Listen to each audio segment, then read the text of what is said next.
And the attack on self-defense, like you were talking about, Joey, that's been a real key point here.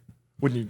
Yeah, it absolutely has. And I think that that's something that kind of came out on accident from Prosecutor Thomas Binger here today. Not a good look. He was talking about whether or not Kyle Rittenhouse had a case for self-defense, and he was trying to make the point that Kyle Rittenhouse was the aggressor and therefore shouldn't be considered that he was acting in self-defense, which is, in my opinion, untrue, and there's plenty of testimony to back up the fact that he was acting in self-defense. But as he was trying to make this case, he made a pretty outlandish claim that shows he really doesn't understand the Second Amendment or self-defense at all, and I think we have a little clip of that we can show you here. The defendant actually told you that he thought Joseph Rosenbaum was going to take that gun and not only kill him, but kill other people, which is really ironic considering the defendant is the one who killed people in this case, and the only one.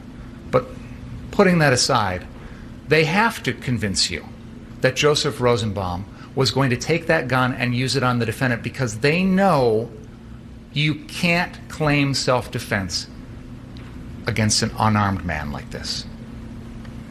You lose the right to self-defense when you're the one who brought the gun, when you're the one creating the danger, when you're the one provoking other people. So in there, he literally said, you lose the right to self-defense when you're the one who brought the gun. And I know we just talked about fact checkers. I'm sure they're going to say, you're taking this out of context. He also said other things. Blah, blah, blah. Missing context. He literally said that. Those are the words he said. Yeah. They can fact check us. I'm sure it's coming. But he said, if you bring a gun, you lose the right to self-defense. That literally makes no sense. No sense. I mean, that's like if someone breaks into my house and, they have a knife and I shoot them. Well, I lost the right to self-defense because I brought the gun. Yeah. Like, that's crazy. Unarmed people can be a threat to your life. This is insanity that he could possibly say this.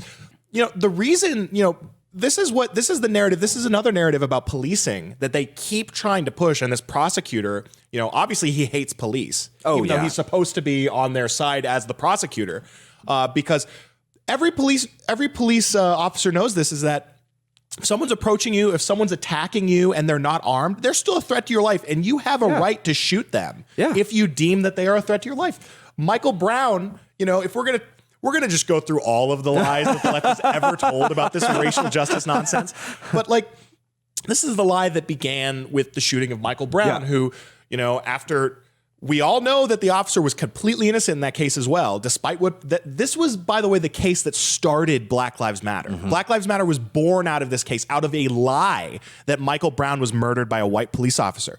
He was charging at a police officer, going to kill him when he was shot. And guess what? He didn't have a gun.